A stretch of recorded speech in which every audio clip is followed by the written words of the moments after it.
Yeah, I think on this party I'm fairly certain he might not be coming back because the membership here is fairly aligned to ensure that we usher in new leadership. I think it's important to end the toxicity and the ethnicity that we saw, the constant, run-ins. A man who sits in cabinet then goes and says something totally different, constantly putting the government and the party on the back foot. It's important for us to bring this matter to closure so that we can now move on other agenda that the Kenyan people voted us for. And I think he has marred the political environment so much so that the things that this party has been doing and this government has been doing have been literally submerged into these shenanigans that he has created around. I think, Kirui, most important in life that no court can ever give you is relationship. No court can ever give you relationship. No court can ever give you respect. No court can ever give you leadership. If everybody else has denied it, no legal or judicial process can restore it. But as we respect the courts, we will prosecute and wait for the outcome of the court, at whatever time and space. But I am quite certain that the political vehicle or the political situation has moved on. I think in the minds of many of us, I am actually waiting for the new deputy party leader so that we can be able then to run a party that is effective, coherent, and focused on the plan and the manifesto. So that is the reality, as it were. And I did make that statement together with my brother Nyakundi, that once you're not deputy president of Kenya, it will be difficult for you to continue being the deputy party leader. It was intended that the deputy party leader is the deputy president of the republic, and that's why we were even amending the constitution to allow only one deputy party leader and two assistant deputy party leaders. So I think by and large, this is a matter that courts must resolve expeditiously to bring closure. This is a matter that is of a political nature, and the court must exercise something called judicial restraint. There is nothing, in my view, that can restore in a legal space what one has lost politically. The respect, the support, the reverence that has gone will not be restated by a court order. Do you expect changes also in the National Assembly and the Senate regarding allies with the former deputy party? That's a bridge we will discuss whether to cross. We are not vindictive. The president is not vindictive. We are not here. The impeachment actually was by Parliament. It was not by the president. And I don't think we are a vindictive group of people. There are people who continue to serve in various capacities, and they will continue to serve because they were elected or appointed to serve in those positions. And I think they would only need to align, because if you are a committee chair, there is a majority opinion that will carry the day. And I think by and large, the BBG, the broad-based government, has sufficient numbers. Even if you are chair and do not go with the majority, you will be outvoted. So I think we are not vindictive. We are not here to carry a score. The parliament was only impeaching one person. The party is only removing one person. Anybody else who aligns is at will to move on with the party. I know you. This process must stand. No, we are waiting for the conclusion of the process in the courts. But then the party process is very simple. It can even be at 6 a.m. in the morning. It can be held at 6 a.m. and by 6:30 you are not the deputy party leader. There's a NEC that appoints you, and there's the process of revocation. So I think that shouldn't be much of a challenge. I think once the process in the in courts has been concluded, I think it is only suffice to say that we will sit down as a party and only ensure that we now replace the party leader with the new the deputy party leader with the new deputy president. And I am confident that will be in favor of Kithure Kindiki. Would it be right to say that if Kindiki is the new deputy president, it will be your new deputy president? Yeah, absolutely. That would be right. Once Kindiki is sworn in, he will be sworn in, God willing. We are very confident. Which I speak from my own mind. Which deputy president of which government and of which president, and of which parliament, and of which party are you going to be of? We've all rejected you resoundingly. So what you do, you clutch on straws and try to stir and muddy the waters further. When we started this government, we started the shareholding theory, totally derailed us from our development agenda. You go then ahead and start sijui mitego issues, mara sijui 1 shilling, one vote, one man. Then now you go into these other shenanigans. I think it's important that he puts these matters to rest. He wants to go regroup himself and reorganize politically. We wish him the best, as Aaron had said it in the impeachment process. But let us move on.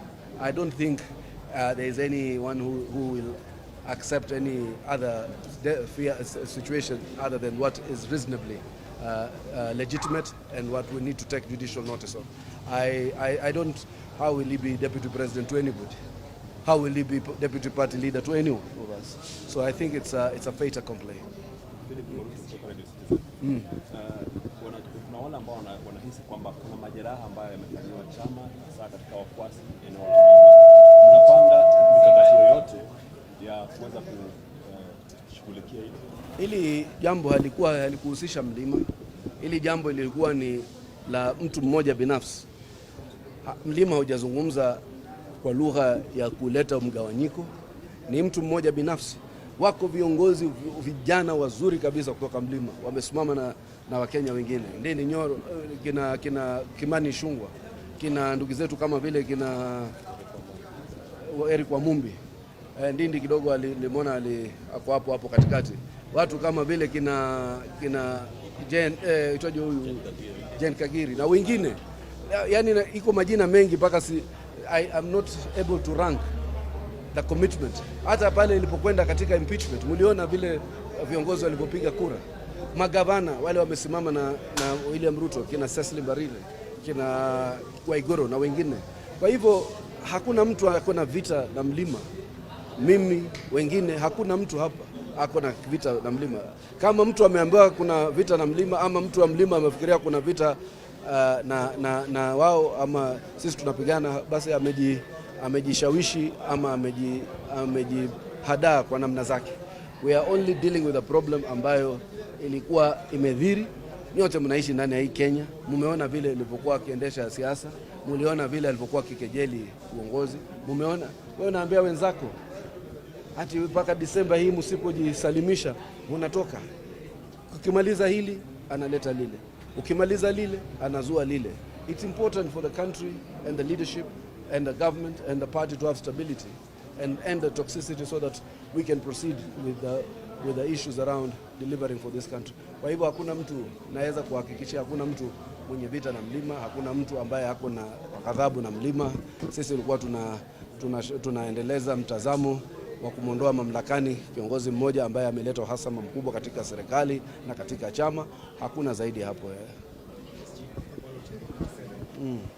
How concerned is the president given the vacancy in the party ranks, and does the president fear losing the Mount Kenya vote in 2027?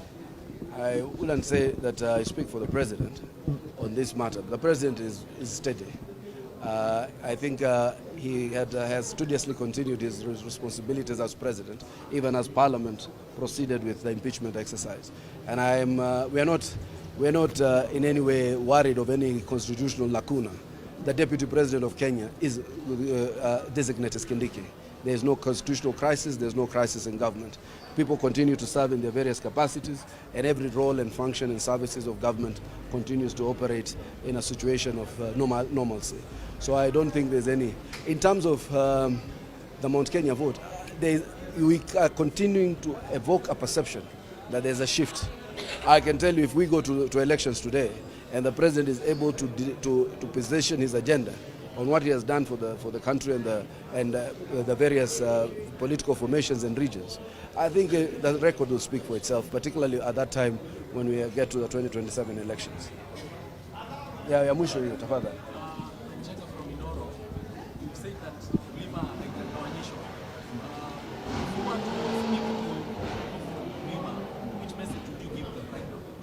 Which message would you give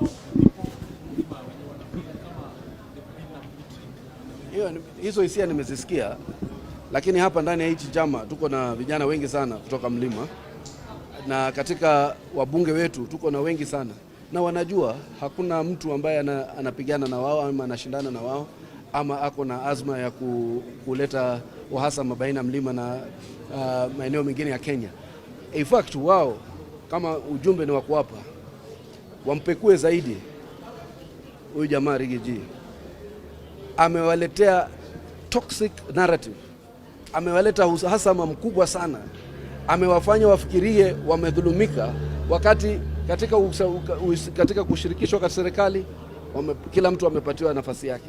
Wakati wa mamlaka ya serikali kila mtu amepatiwa uwezo wake ama madaraka yake. Wakati ya jambo lolote linaloendelea kila mtu amepatiwa uzani wake moja kwa moja. Akaanza hii uhasama, anaweka wenzake katika hali ya shida sana. Anataka kuwapiganisha wenzake na Wakenya kwa maslahi yake. Anataka kuwapeleka wenzake labda katika upinzani kwa hisia zake za kibinafsi. Anataka kutuletea sisi uhasama ule wa ukabila tuliokuwa nao hayo miaka iliyopita. Kwa hivyo yule mtu wa kuchunguzwa na kupekuzwa na kuulizwa hayo maswali ni huyo Rigiji mwenyewe. Bila amewaweka wenzake waliokuwa hawana kitu, hawana shida yoyote kwako katika serikali, kuanzia ngazi ya deputy president na katika wizara kubwa ya hazina, wizara za usalama na wengine, katika kamati kubwa ndani ya bunge la seneti na bunge la kitaifa, katika ngazi zote nyingi za mashirika ya kiserikali. Wenyekiti analeta uhasama ya wenzake, anawatia fitina, anatia fitina wa Kenya wengine. Huyu ni kiongozi fisadi kabisa, social corruption. Hiyo ndio social corruption, wakati unazusha shida ambayo haiko, shida ambayo inakuhusu wewe, si wenzako wengine. Na mimi as a Kenyan who's no longer young, I had actually believed through the Hustler Nation narrative we were on the course to creating a country that was en route to ending ethnicity once and for all. Kama unakumbuka vizuri, mabepari katika mlima Kenya hawakuunga mkono huu muungano wetu. Ni wale watu wa chini, wa ngazi za chini, wakaleta revolution ya kisiasa. Tukasema tunaleta mpangilio mpya wa kiuchumi ambao unahusisha kila mtu. Lakini yeye akajaribu kuturudisha pale pale. Mlima hivi, mlima ule, mlima hivi, mlima ule, mlima usiguse hii, usiguse pale, usiguse. I mean we are not those kind of people anymore. We are educated young Kenyans. A country that has gone through paces of development and education. A country that everybody is significantly aware. A country where we have people with requisite education and requisite knowledge. So he needs to know that this is a different time. Hiyo sio ile mambo ya kuvaa 10 gallon na kwenda Mugithi. Hii ni ile wakati every young man or woman is aware of his rights, including in mlima, and her rights. So